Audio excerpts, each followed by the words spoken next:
Breaking news అందరికీ. ఢిల్లీలో జరుగుతున్నటువంటి ఆందోళనకి మొదటిసారి పవన్ కళ్యాణ్ రియాక్షన్ ఇచ్చారు. ఆయన ఏ విధంగా మాట్లాడారు, ఏం మాట్లాడారు, దాన్ని బట్టి ప్రజలు కూడా డిఫరెంట్గా ఆలోచిస్తూ ఉన్నారనమాట.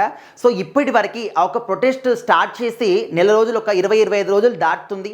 అదేవిధంగా సోనం వాంగ్చుక్ ఆయన వచ్చి హంగర్ స్ట్రైక్ చేశారు. ఆ తర్వాత హాస్పిటల్కి వెళ్ళారు. ఆయన కూడా హంగర్ స్ట్రైక్ని బ్రేక్ కూడా చేయడం జరిగింది.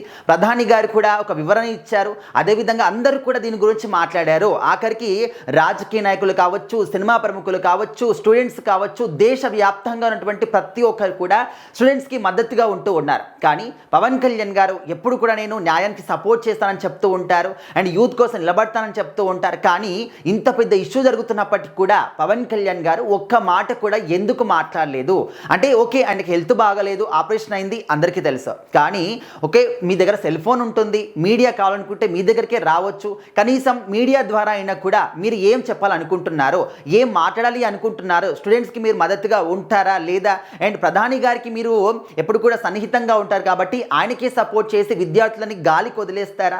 ఈ విధంగా రకరకాలుగా మనం వింటూ ఉన్నాం.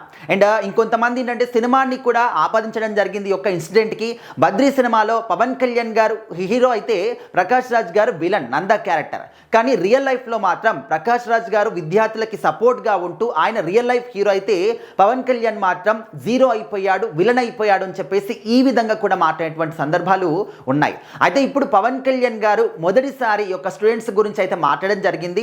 ఖచ్చితంగా ఎవరమైనా, ఏ రాజకీయ నాయకులైనా ఎవరైనా కావచ్చు, స్టూడెంట్స్ కోసం మాత్రమే నిలబడతాము. ఎందుకంటే దేశం భవిష్యత్తు మొత్తం కూడా యూత్ పైన ఆధారపడి ఉంటుంది. కాబట్టి యూత్కి అన్యాయం చేయాలని చెప్పేసి కానీ, లేకపోతే యూత్ని గాలికి వదిలేయాలని చెప్పేసి కానీ, వాళ్ళ యొక్క ప్రాబ్లమ్స్ని పట్టించుకోకుండా ఉండడం కావచ్చు, ఇవన్నీ కూడా ఎవరు చేస్తారంటే ఎవ్వరు కూడా చేయరు. ప్రతి ఒక్క రాజకీయ నాయకుడు కోరుకునేది యూత్ బాగుండాలి, వాళ్ళకి మంచిగా ఉద్యోగాలు రావాలి, వాళ్ళ యొక్క లైఫ్ అనేది సెటిల్డ్ కావాలి, దేశం అభివృద్ధి కావాలని చెప్పేసి కోరుకుంటారు. కానీ ఇక్కడ నిజంగా విద్యార్థులు ప్రొటెస్ట్ చేస్తున్నారు, అది తెలుసు. దేశవ్యాప్తంగా అందరూ కూడా వాళ్ళకి సపోర్ట్ చేస్తారు. కానీ ఆ స్టూడెంట్స్ని అడ్డు పెట్టుకొని కొంతమంది దేశ విద్రోహాల్ని సపోర్ట్ చేస్తూ ఉన్నారు, వాళ్ళకి సపోర్ట్గా మాట్లాడుతూ ఉన్నారు. అక్కడ స్టూడెంట్స్ మధ్యలో చేరినటువంటి కొంతమంది అల్లరి మూకలు ఈ యొక్క ఇలాంటి అంటే పోలీసుల పైన రాళ్ళు రువ్వడం కావచ్చు, వాళ్ళ మళ్ళీ వీళ్ళపైన లాల్చార్జ్ చేసేటటువంటి స్థాయికి తీసుకెళ్లారు. సో అలాంటి వాళ్ళని కూడా ఖచ్చితంగా గుర్తించాలి. అండ్ ఇక్కడ ఖచ్చితంగా స్టూడెంట్స్కి సపోర్ట్ చేస్తాం, కానీ దేశం యొక్క ప్రజాస్వామ్యాన్ని చెడగొడతాము అంటే ఖచ్చితంగా ఎవ్వరు కూడా సహించరు. సో విద్యార్థులందరికీ కూడా ఒకటే విన్నమిస్తూ ఉన్నాము. ఆల్రెడీ ప్రధాని గారు కూడా దీనికి రియాక్ట్ అవ్వడం జరిగింది. అదేవిధంగా మనం చూస్తూ ఉన్నాము, మీకు హామీలు కూడా ఇచ్చారు, ఫాస్ట్ ట్రాక్ కోర్టులను కూడా ఏర్పాటు చేస్తామని చెప్పేసి, మళ్ళీ ఇలాంటి జరగకుండా పటిష్టమైనటువంటి రూల్స్ కూడా ఏర్పాటు చేస్తామని కూడా చెప్పారు.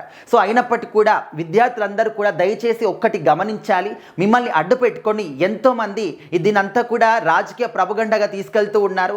అదేవిధంగా దీన్ని ఎక్కడో దేశ విద్రోహ శక్తుల్ని రెచ్చగొట్టే విధంగా, వాళ్ళకి సపోర్ట్లు చేసే విధంగా కనిపిస్తూ ఉన్నాయి.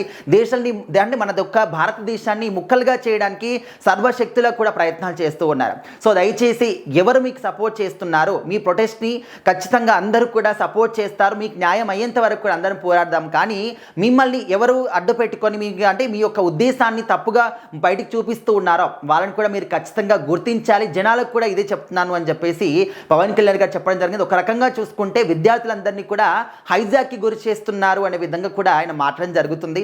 సో మరి పవన్ కళ్యాణ్ గారి యొక్క అంటే రిప్లై కానీ మాట్లాడినటువంటి ఈ మాటలకి కూడా రకరకాల రిప్లైలు వస్తూ ఉన్నాయి. అండ్ ఇప్పుడు మీకు తెల్లారిందా నాయన అని చెప్పేసి కొంతమంది, ఇన్ని రోజుల పాటు ఎక్కడికి వెళ్ళావని చెప్పేసి ఇంకొంతమంది. సో ఈ విధంగా ఆయనకి సపోర్ట్ చేసే వాళ్ళు చాలా బాగా చెప్పారు సార్ అని చెప్పేసి ఈ విధంగా అంటే అందరూ కూడా రకరకాలుగా పీపుల్ ఉంటారు కాబట్టి వాళ్ళ యొక్క ఆలోచన విధానానికి బట్టి వాళ్ళు మాట్లాడుతూ ఉన్నారు.